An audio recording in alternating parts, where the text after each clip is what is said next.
1, 2, 3, 4. Screen time, screen time, screen time, screen time. It's my screen time too.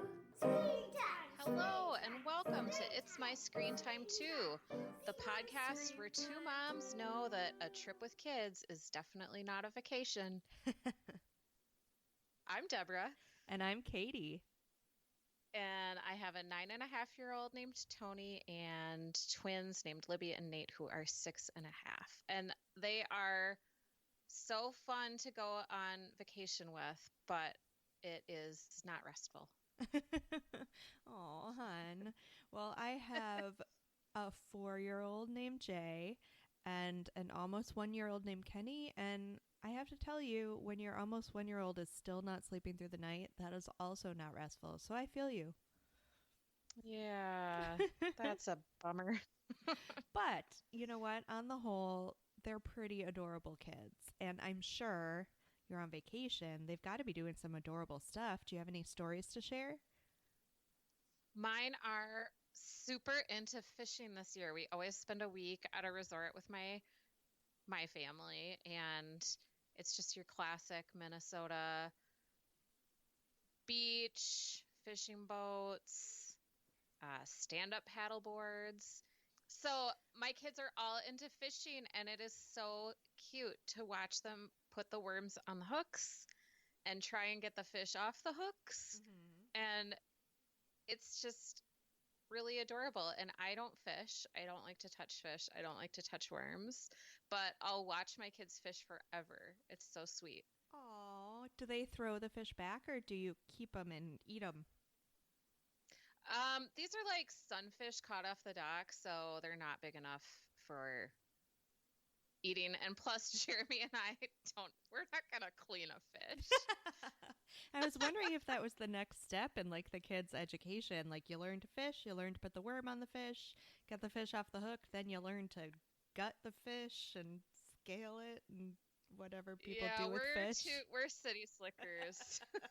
That's way beyond our abilities. I So love how it. about you? Have your kids done anything cute this week? Well, Jay just had a birthday last weekend, but that is not what my story is about. So, Deborah, there are 2 times in my day when I feel compelled to sing the song Pump Up the Jams and do a little Okay. dance and have a little impromptu dance party. Whether or not my kids join me is fine. And one of those times is at night when they put on their pajamas because we call them their jams, obviously. And the other time is when I'm pumping breast milk with the breast pump. And, that's the pumping part. So I feel like both of those situations lend themselves to pump up the jams. The other morning, Jay comes out of his bedroom and I am getting started pumping some milk. And I start singing Pump Up the Jams, and he looks at me and rolls his eyes. Wow. I think it's the first time, probably first of many, but I couldn't take it. I just cracked up. And then he saw that I thought it was funny, so he wouldn't stop rolling his eyes. I was worried he was going to sprain something, but he saw something I was doing. He did not think it was cool. And he rolled his eyes. Wow, your first shade from your kid. He's all grown up. Put it in the baby book. That's a major milestone. So this week, moving on to more serious topics, in our Screen Time in the News segment, we read a New York Times article from a couple weeks ago now, well, at least a week ago, called Now, Some Families Are Hiring Coaches to Help Them Raise Phone-Free Children by Nellie Bowles. I love stories like this because they're New York Times clickbait, right? They are also built to make me feel better about myself because no matter how wonky and just Wild West my screen time policies are, at least I'm not hiring a professional to tell me what I'm doing wrong. Yeah, the article quoted several parent coaches, which I was a profession that I didn't really know anything about. Mm-hmm. And I don't quite understand. I actually went to one of these websites because I was like, I could do that. Yeah. I can set screen time limits for your children. Oh, but Deborah, you'd Um, have to tell them to get a dog, and you just couldn't do that with a straight face. right. But I don't quite understand like how a parent coach is different than like a family child therapist. Maybe because they come to you. I don't know. But it seemed to me like the folks working as parent coaches had similar qualifications to like a social worker or a therapist. Anyway, I feel like I could do this job. I think it is funny that people need it, but also kind of feel for the parents who need to reach out to a parenting coach because they can't say no. It's kind of like that. Remember that nanny show where Yes. the Mm-hmm. lady would come in and kind of just give common sense advice? Mm-hmm. I just think it's people need to be told what's right. And there, as we've discovered in this whole process, there is no right when it comes to screen time right now. Like, Mm-hmm. maybe we'll have better information 10 years from now. But right now, there is no one right way to do it. And modern parents are panicking because they just need someone to tell them how to do it. Mm-hmm. Yeah. It's scary, guys. We know. Yeah, it's tricky. So later in the article, there was also something about a no phone pledge. It's sort of like a virginity pledge. Mm-hmm, mm-hmm. And parents are like pledging to wait until their child is in eighth grade before they give them their own phone. And that is something our parents never, ever had to deal with. So Mm-mm. there's just no model for us to follow. So I get why this industry exists. I hope I never get to the point where I feel like I need a coach to tell me to set a timer. Well, we read enough articles that I feel like we're well prepared to jump into the fray. Yeah, totally. Do you have ideas in your mind as to when you would let your kids have phones? Does Tony have one? Oh no, he doesn't have one. I don't really know of kids his age who have their own phone that they like take to school with them. He's going into fourth grade. Mm-hmm. Hopefully, we won't have to make that decision for several more years. Right. And I feel like there's kind of a backlash now in the last like 2 to 3 years against screen time for kids. And so I think people are less inclined to give their kids phones than they were Mm-hmm. just a little bit ago. So let's hope. Because he loses everything. So there's like the screen time, screen addiction part of it, but there's also like that's an expensive little device Mm-hmm. that he would have to really work hard to keep track of. Right. So, do we have any follow-up from our last episode? Did you check out any more online workout videos of the Barbie variety? Yes. Yes, I did. Because I was totally inspired by your memories of this horrible Barbie record that destroyed your Yeah. self-image as a child. That I was already on YouTube for the show, so I just thought I would do some Googling of Barbie workout videos. And there was one from, it had to have been the early 90s. And it was like kids working out behind the instructor, you know, like in your classic workout video Mhm. setup. And they were doing a dance workout and they were working out with Barbie. So every once in a while it would cut to like an animated Barbie on like a pedestal doing the Okay. dance moves, but it wasn't like a fluidly animated Barbie like in the animated Barbie cartoons. Okay. It was a Barbie doll that, so it had the joints and the range of motion of a Barbie doll, and it was like still like creakily doing these dance moves. It was really scary. Gosh, I hope you'll post a link to it. Oh, yes, I definitely will. It was super weird. Can I ask you a question? Sure. Have you ever thought about communal living? Not in a serious way, no. Well, your kids are older, so they presumably play together a little bit. But when my in laws were here, it was just so nice to have other kids to play with my kids. Mm-hmm. In fact, in a momentous occasion, screen time related, I watched a movie all the way Wow. through Nice. from the beginning to the end in the same night. Wow, before your kids were asleep? Yeah, and Jay was like entertained doing something else, and Kenny was entertained doing something else. That's amazing. What did you choose to watch? Well, the instant rom com classic, Isn't It Romantic, starring Rebel Wilson. Oh, was it good? It was pretty cute. I mean, it was a good movie to watch with half your brain. Sure, good. Yeah, our local Minneapolis paper, the Star Tribune, has a home section, and they often publish articles about different living arrangements, like Mhm. people who buy like a really big house and have their like the grandparents move in who help Mhm. with the childcare, or people who live in like an intentional community. And so I've read about communal living. I do not think that it is for me, but I can see the benefits for sure.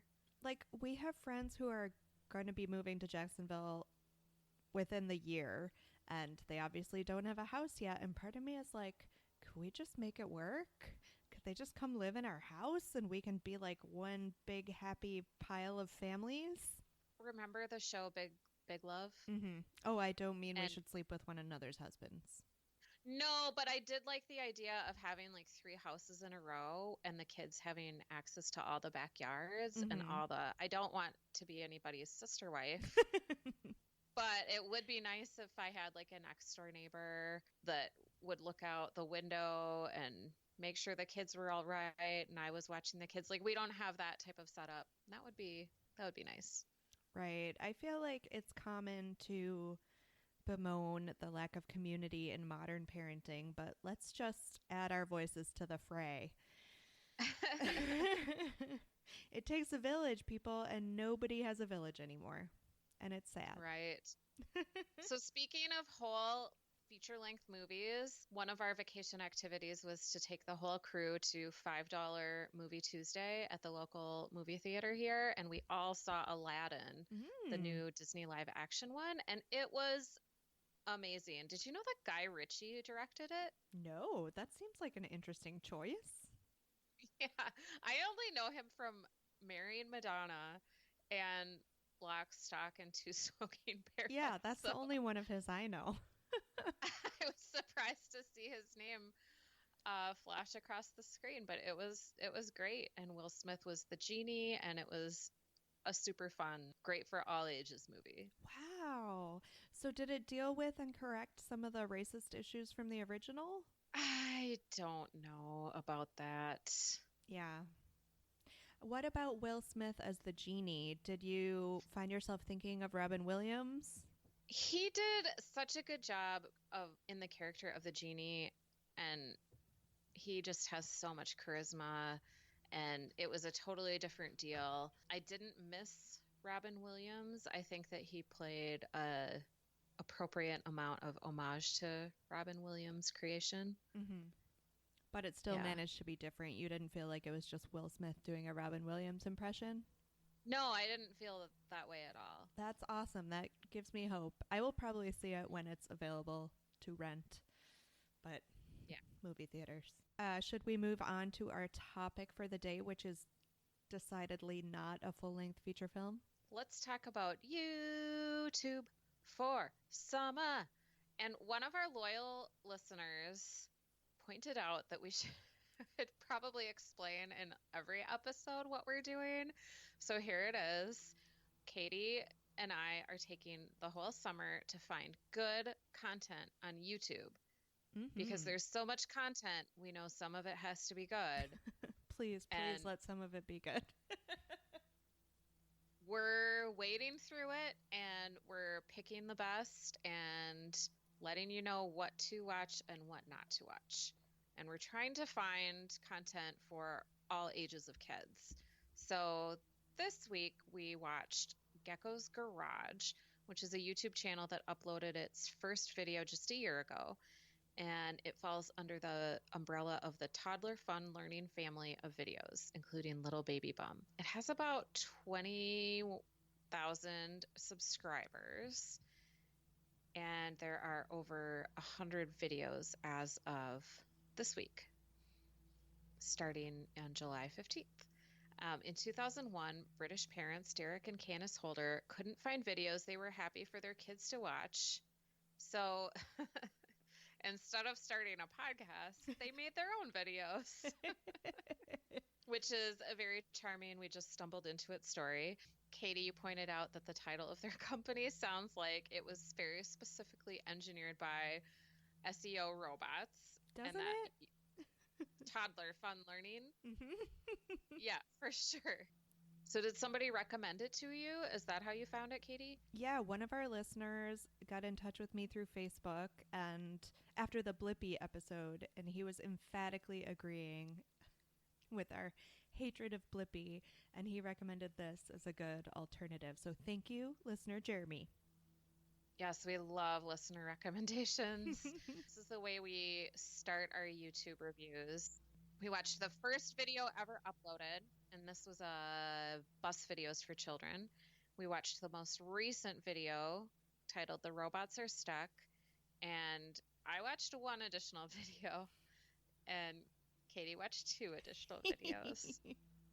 They were short, we'll though. start by discussing the videos that we both watched, and then we'll move on to the ones that we watched independently. So, number 1, bus videos for children. This was like a 15-minute compilation of several shorter videos, and it started with the introduction of Bobby the bus, who was having engine trouble. And this is an animated show. The backgrounds are fairly simplistic, and the vehicles all have that sort of soft, rounded look.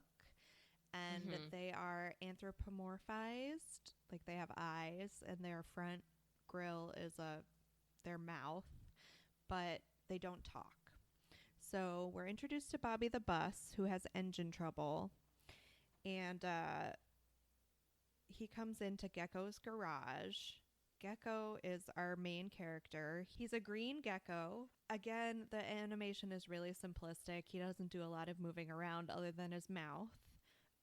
He holds tools with his tail. Bobby the bus comes into the garage to find out what's wrong, and the gecko points out his wheels, his sign, his wipers, his headlights, his horn, his doors, his engine, his rear light. And listeners, you get a prize if you can tell what's coming next, because they finish with a song, which is Wheels on the Bus, and they go through all of the parts of the bus that they just learned.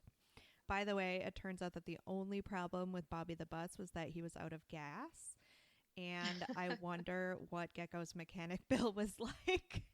I know, right? Then later in the video, we meet Oscar, the old bus, who is small, rusty, and old, and Gecko takes it upon himself to turn Oscar into a summer tour bus. Oscar, of course, gets no say in this change of occupation because no one other than Gecko talks, but whatever, at least he's shiny and has a new paint job. And then there's a segment about counting the various trucks.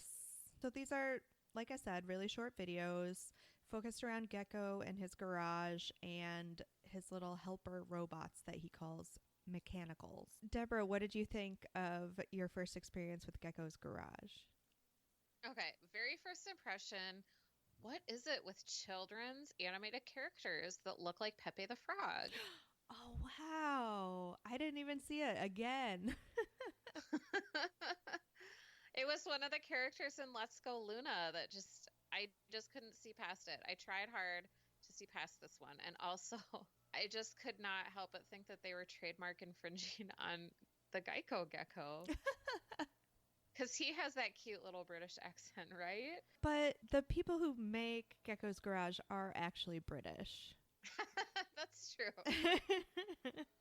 So it may have just felt natural to them. Yeah, I liked the content. I thought it was perfect for that like really young preschool set who's super into trucks. You know what an Anglophile I am. So, Hmm. they call the trucks lorries and they all have adorable accents and they all seem to live in charming little country villages. So I really dug that. Yeah, and the vocabulary, like he used whilst, which is very charming. hmm So should we move on to robots are stuck? Yes, please tell us about Robots Are Stuck. Okay, so this was also a compilation of some shorter Gecko videos. So the first one, the mini mechs, so they're like the children of the mechanicals, they're stuck on the school bus. So the Gecko has to diagnose the problem. The mechs take the door off, they fix the rusty hinges, and the little mini mechs, the baby mechanicals, can get off the bus. The next one had a bit more of a plot, and one of the blue mechanicals malfunctions and kind of goes rogue, and the Gecko has to like rein it in and reprogram him. And then in the third mini video, the Gecko finally has a day off at the beach and he's so looking forward to his vacation day. And then the ice cream truck comes and the ice cream truck is not working. So he has to spend his vacation day fixing the ice cream truck. And he fixes it. But he also, in the meantime, makes ice cream with a cement mixer truck and dispenses ice cream cones off the back of the cement mixer truck. Yeah, guys, the cement mixer goes straight from a construction site to making ice cream. There's no scene about cleaning out the inside of the cement mixer truck. So I don't feel confident about the quality of that ice cream. No, it kind of grossed me out, even though it's just a cartoon. So my main thought about this one is like, is this a subversive way about commenting on like artificial intelligence and automation in the workplace? See, I kind of took it the other direction because of that Okay. first clip with the mini mechanicals. So the mechanicals have children, yet they like Hmm. live plugged in Gecko's garage. It Hmm. almost felt like, I don't know, indentured labor or something. Yeah, it's a very weird mechanic shop setup. The mechanicals don't seem to have any free will Until they malfunction. until they malfunction. And then the most important thing is that they say sorry. I don't know. I question Gecko's labor practices, but maybe it is a larger commentary on artificial intelligence. Yeah, I mean, they seemed just as unwieldy as a crew of live workers. And in fact, maybe the problems of the mechanicals are even more unpredictable than human nature. If I were the Gecko, I would just hire some other geckos and Yeah, I'd just pay their health insurance premiums. there are no other animals. It's just the gecko and a bunch of mechanicals and then the vehicles. That's it. So what did you watch on your own? I watched Thinking of You, Deborah. They had a whole playlist of real truck videos because Yes. I know when we watched Blippy, you said that your favorite one was just like the farm videos of farm vehicles doing farm things. Hmm. So I watched one of these real truck videos about a recycling truck, and it followed along the route of a recycling truck and explained what a recycling truck did and what the different components on a recycling truck are. Talked about how important recycling is. I learned that they apparently don't have single stream recycling in the UK, or at least not where these videos are made. And it was like a nice glimpse into how labor intensive recycling can be. Because lately I feel like there's been a lot of talk about, is recycling really practical? It costs a lot to do, and Hmm. a lot of people end up screwing it up anyway. Because you saw how the people go to the curbs, they pick up the bins, but then they have to like physically put everything in the appropriate compartment, and they're like going through to check and make sure that you didn't accidentally put a wad of paper towel in your bottle bin or whatever. So I thought it was really interesting. I enjoyed that one quite a bit. And then the second one that I watched on my own was Fire Truck Songs. And it was just a recasting of a bunch of classic nursery rhymes to be about fire trucks. So they did another Wheels on the Bus with a fire truck. They did like 5 trucks went over the hill and 1 took a detour, and now there are 4 trucks going over the hill. You know, one of those songs. Oh, yeah, I love that one. It's like on a Raffi album. And then they had a couple of original songs about different vehicles. There was one about Fiona the fire truck, obviously, and one about Trevor the tractor. I think it's Trevor the tractor. Okay. And the songs were catchy and fairly cute. I mean, I can't say that I'm humming any of them or I remember any of the words to the original songs, but you know, it was more of the same animation style that we saw in the previous videos. What did you watch on your own?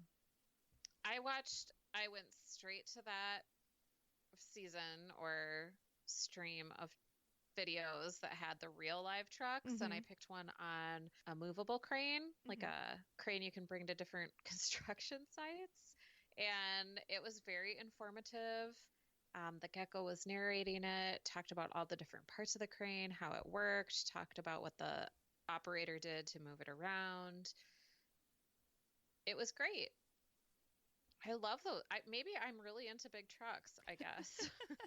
I say it's because my kids were when they were little, but I could totally watch those types of videos. Awesome. Yeah, I agree with you. I liked the real truck segments. So, in general, did we like the concept? My initial thought was, oh my gosh, is this just another version of those endless nursery rhyme loops for parents who just want to make their kids shut up? I don't know if you know the ones I'm talking about, but if you like go to YouTube and type in nursery rhymes, you like the first hit you get is like a 50-minute loop of poorly animated nursery rhymes. Ooh, that sounds terrible. But this was not that. No, it was very enjoyable. The first video that we watched, I thought that the Gecko had like a really flat affect. Like he kind of talks like he's on Valium. Well, and he also doesn't move, so he's not expressive to go with his voice. Yeah, he does blink, but not very often. So my first response was it was kind of creepy, but then after I got into it, I thought he was really charming, and I really liked it. I thought he was a great protagonist. I kind of wish it were just the real truck videos and like maybe the nursery rhymes. Those were definitely the ones I liked the most. I was not so much a fan of, I don't know, would you call them the more plot-driven episodes? I don't know. Yeah, they gave me more to think about because I felt like you could just watch it at face value, but if you wanted to take a little bit of a conspiracy twist on it, you could look at it through the lens of our post-apocalyptic future. Yeah, there's definitely some weird stuff going on in Gecko's garage. I take it you're a fan of the topics covered. Yes, definitely. I want to watch that recycling one. That sounds super interesting. It was really good, and it made me think a lot about the current state of recycling, and it made me sad a little bit. Yeah. You know, and I know you like to watch everything having to do with the environment that bums you out. I do like to feel bad. So what did you think about the animation? This is what I wanted to say earlier. Like, Gecko, his arms are like, the default position of his arms are like curved outward in what I can best explain as like a Fonzie pose. Yeah. So I was kind of caught up by that and preoccupied by it as I was watching. Like, that is his resting pose, is the A pose. I thought it was an odd choice. Yeah, it wasn't like phenomenal animation. I thought for YouTube it was fine. Hmm. I wouldn't watch it for the spectacular animation. Like, you're not teaching your kids to appreciate fine art with these videos. You are teaching them Mm-hmm. how to count. Mm-hmm. Speaking of which, did you find all of them educational in some way? Like, I definitely learned stuff I didn't know about recycling. Compared to the other educational things we've watched, how did you think this stacked up? I think it was clearly not made by the professionals at PBS who are very Hmm. deliberate about the way that their animated shows teach things to children. Hmm. I think this is more like, oh, kids like trucks, kids like counting. It felt a little more like they were just checking off the boxes than they were doing it with like learning objectives in mind. Well, their other YouTube channel, Little Baby Bum, that is like their breakaway success. It's apparently Okay. crazy, crazy popular. And then Gecko's Garage is an offshoot of that they created, I guess, as their kids kind of aged up a little bit. Okay. So the baby bum watchers will move on to Gecko's Garage. I Is that sort the of idea? think that's the idea, not having any experience with Baby Bum myself. It had actually come up as a recommendation and I kind of wrote it off based solely on the title, which is horrible. Okay. We kind of talked about this a little bit, but did you have any thoughts on the video length or the production design? I loved that on a lot of the videos they had a little icon in the top of the thumbnail that told you how long the video was going to be. Oh gosh, I missed that. I thought they were appropriate for little kids. There were some very short ones, which I appreciate for my own viewing attention span. I thought it was fine. You have a note in here about the ads. There were a lot of ads, Yes. and they were not kid products. Is that just because I was watching it and YouTube knew that I'm an adult? That's what I was wondering as well. It was actually the first, and correct me if I'm wrong, but I think it was the first YouTube program we've watched that has had ads in the middle of the content. Yeah. So, like, Yeah. sitting down to watch a 15-minute video, there were at least, like, there were the ads at the beginning and at least two, maybe even three ad breaks over the course of the 15 minutes. Yeah, there were a lot of ads. That wasn't a selling point for this particular Mm-mm. channel. I don't know. I mean, I know that content creators have to monetize, and I get it, but it was a lot of ads for what you got out of Yeah. it, I guess. I don't know if you found this too, but I also got a banner pop up at the bottom of the screen that like Hmm. actively disrupted my view of what was going on. And it was one of those banners with a really small X. So Oh, yeah. where you have to like hunt around for where to find it. So, I mean, thank goodness I, in my advanced age, can manipulate something that small. But like, if I were a kid watching it, Right. you better believe I would Did have that clicked happen on on that your ad. was that on your phone or computer? Computer. Okay. I don't think that happened to me and I was watching on my phone. So I don't know. I explored the content that this company, Toddler Fun Learning, has. Like we said, they had crazy wild success with Little Baby Bum. They have an app, an album. They're clearly doing fine on the monetization front. Maybe they can Hmm. afford to scale back on the ad. They must not be losing viewers because of the ads, although that does kind of weigh into my rating Yeah. for it. It was really disruptive because the ads didn't even come like in the natural breaks during the show. They would be like in the Right. middle of a phrase. Right. It was really, yeah, it was the biggest downer for me. Are you ready to move on to our evergreen questions? Yeah, sure. I already mentioned the Gecko. So besides him, what adult movie or show did you find that Gecko's Garage compared to? It really made me think of the genre of post apocalyptic and like survivor movies that is just one, usually man, on screen for the whole movie learning to survive. So I thought Uh-huh. immediately of Tom Hanks's, is it called Survivor? No. Castaway. Yes. Castaway. And then a little bit, speaking of Will Smith, I thought of I Am Legend. Just Oh, that's because a good Gecko one. is alone in this world of machines. He doesn't seem overly bothered by it, but he is the only living creature with a heartbeat. That is funny. Those are totally different than I thought of. I thought of the old show Taxi. Oh, wow. Yeah, because it takes place in a garage.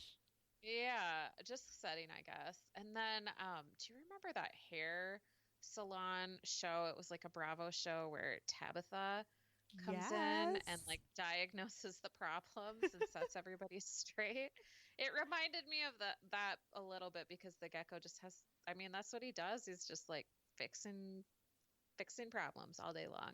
I would have rated the show 5 stars if the relationship between Gecko and the mechanicals were half as sassy as the relationships between Tabitha and all the other salon employees. Oh my gosh, if he were bossing them around. That would be awesome. And like still with the really flat animation that doesn't really move. This sounds awesome. Sign me up. Were you able to cast the gritty HBO reboot?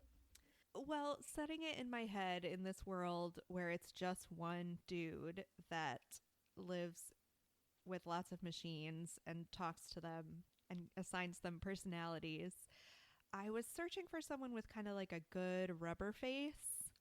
Hmm. So I thought a little bit about Jim Carrey, but he's a little old. So then I went back to my old fave and I thought John Mulaney would be a good fit. He is charming. You know, based on your recommendation, we watched his comedy special. It Mm-hmm. was really good. Yeah, I'm glad you Yeah. liked it. Yeah. Well, the British accent, I mean, that's partially why I thought of Tabitha. I just couldn't get past that. And so my first thought was Ricky Gervais. And then I Ooh. was like, I think he's might be canceled. Because he's kind of It seems like mean. he should be canceled. Um, so then how about Jamila Jamil? Oh, She'd be good. she would be so sweet and supportive to all of those trucks, whatever their ailment. I like it. Yeah, I think she'd be great. Yeah, you really introduced me to her like off-screen persona because I only knew her as part of the Good Place, but now I follow her on Twitter and I find her message of acceptance to be really empowering. So thank you for that. Yeah, love her. So was it better when we were kids? I mean, this is kind of the vein of the kind of stuff like Sesame Street ish. I just don't necessarily feel like we had the need for endless nursery rhymes on a loop because we weren't carrying screens around with us all the time. Then it just comes down to like quality over quantity. I think we had better quality when we were kids, but there were just a few Mm-hmm. Sesame Street shorts that dealt with trucks and they weren't on demand. Yeah, the on demand is kind of a big factor. Yeah, so that's a maybe. It's a 50-50 for me. Yeah, so I might go and watch that recycling video voluntarily, but that's probably all I would do. Would you ever watch this alone voluntarily? No, to be honest, I was kind of put off by like the bland roundness of the animation style, and I can't Hmm. even really fully articulate why that was. Like, it just didn't give me enough. As someone who enjoys animation and looking at different styles of animation, there just wasn't enough there for me to visually connect with in a Yeah. pleasing way. How about 10 seconds on whether or not this is good for our kids? Fine. If Jay goes through like a big truck phase, I will happily let him watch a few of these videos. I don't know that I would seek it out for my kids. Yeah, I think for the child that can never get enough with the big trucks, I think it's wonderful. Mm-hmm. I think in terms of just a general kids show, I would probably seek some other things out first. Yeah, I mean, there's so much content out there. I definitely don't feel like this is the best of the best, but again, to damn with faint praise, it's pretty inoffensive. Yeah. Ratings? 3? Yeah, 3. Middle of the road. Womp womp. Well, thanks for listening to this episode of It's My Screen Time Too. Please rate and review us on Apple Podcasts or wherever you get your podcasts. You can check out our awesome website at myscreentime2.com. You can also still find us on Facebook to continue the conversation at facebook.com/myscreentime2. That's also where you'll find out what we're covering in our next episode if you want to watch along with us. You can always tweet us with show or movie suggestions, article recommendations, or general comments at myscreentime2. You can also email us at myscreentime2@gmail.com. Our theme music was composed and performed by Deborah and her adorable children, and our podcast is produced by me, Katie. Tune in next time for more real talk about the movies, TV, and online content beloved by kids and tolerated by parents. Bye! Screen